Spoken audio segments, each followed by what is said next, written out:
The head of the CIA, the United States Central Intelligence Agency, will visit Qatar to discuss the Gaza war. William Burns will meet government officials here to discuss ongoing negotiations over the potential release of Israeli captives held by Hamas in Gaza. Up to 15 captives could be freed in exchange for a ceasefire. Rob Reynolds reports from Washington, D.C.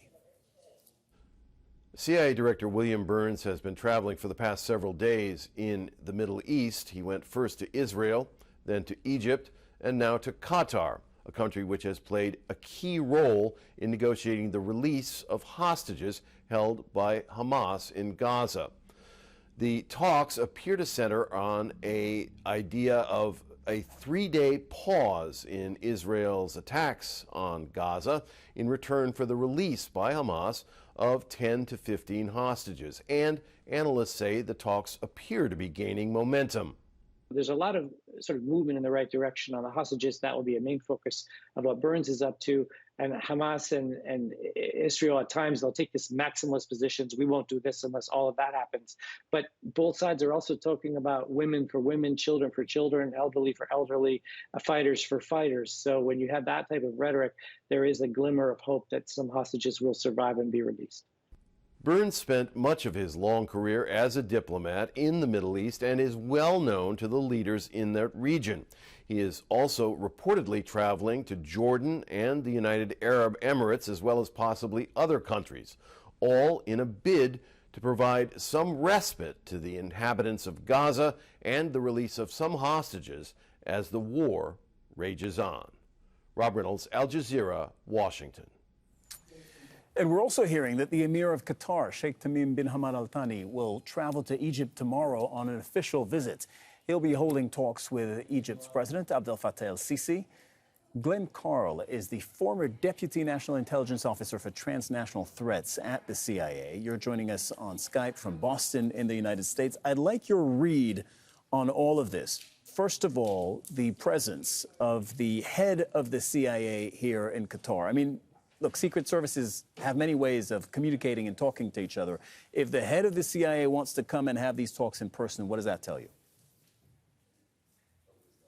Well, frequently the head of the CIA is a member of the cabinet of the United States, not always, but frequently. He's clearly one of the top, most senior officials in the government. So his traveling obviously is a sign of the deep strategic interest that the United States places on the issues that are on the war and all of the potential fallout and consequences that it has. There are tactical reasons why he would be meeting with Sheikh Thani and the Qataris. You touched upon them. That would be the immediate objectives, I think, which are to find some way for a release of the hostages and perhaps an easing or a stopping of the fighting with perhaps humanitarian pauses, however you want to call it. So that's sort of the immediate objectives. The larger objectives, and why he would be traveling, why the Sheikh would be going to Egypt, and why the Director Burns would be going to Qatar and elsewhere, is to try to find some long-term solution to the horrors that are unfolding, to address Hamas's attack on Israel and to stop that kind of event from occurring, and to address Israel's response and invasion of Gaza and displacement of half of the population at least. So it's a measure of importance the United States places on those issues. Staying on this short-term negotiation, and again, I appreciate we don't have all the facts here, all of this happening behind closed doors, but this deal that Rob was reporting on that's reportedly being negotiated, right? A temporary pause in the fighting versus the release of a number of hostages. We're talking about potentially 15 captives being released. What can you tell our viewers about the challenges of these conversations? How they happen, number one, and what are the challenges, number two? Well, there are conflicting currents that are at play. Qatar and the United States are close allies, and yet Qatar is the closest, strongest supporter of Hamas. Yet, at least the United States can engage substantively at any time and at all different levels with the government of Qatar unlike that of Iran, which is not an ally of the United States, of course, and is the other great supporter of Hamas.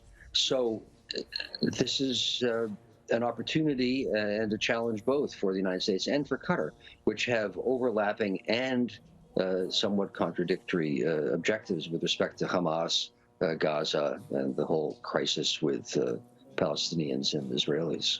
Talk to us about the leverage, right? Who has leverage when you walk into that room? There are Qatari representatives. There is the U.S. head of the CIA. There's a U.S. base right here in Qatar. Qatar also, as you said, has contacts strong contacts with Hamas, their political leadership here in Doha. Who has leverage in that conversation?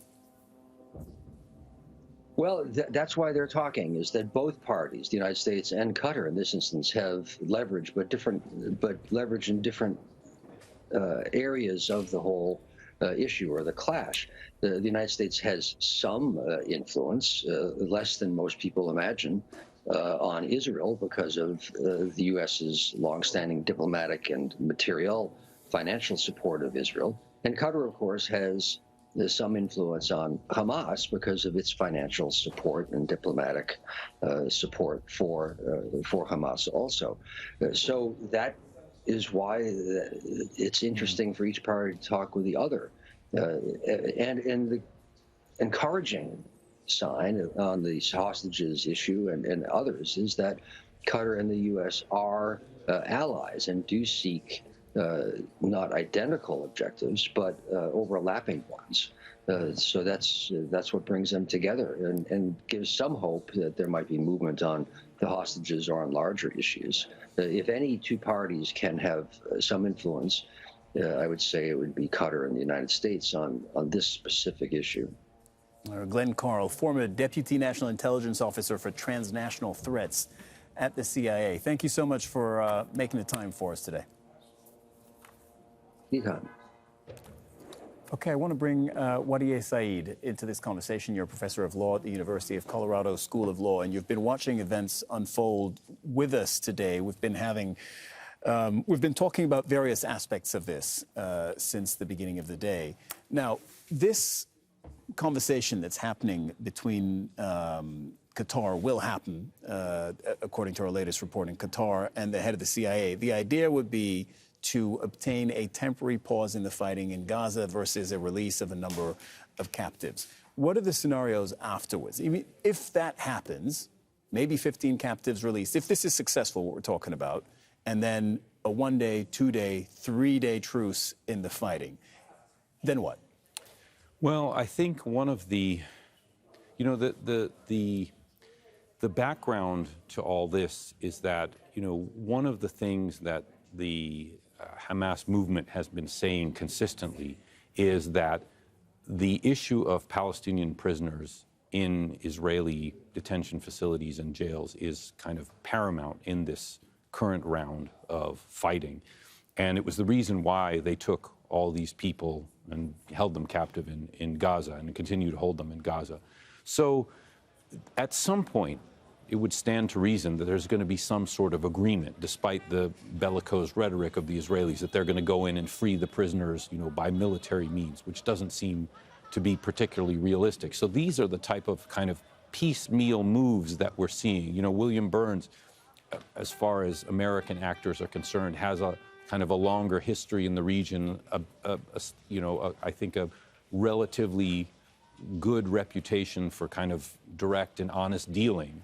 And he's coming here to Qatar to, as your previous guest was talking about, talk to the other party with leverage. It's also a little bit kind of, it shows the kind of stark positions that when a country like the United States decides that a group is a terrorist group, that says Hamas is a terrorist group, it assumes that it can't deal with it on any level. So you have to have this kind of these intermediaries talk, which makes deals and stopping the fighting so strained and so difficult, which, in the face of the humanitarian crisis, that I'll say it, even if the Israeli military spokesperson doesn't agree, in the humanitarian crisis in Gaza, this these type of measures are so desperately needed, and it's just we see how cumbersome and complicated it can be, given the positions that actors have taken in this current round.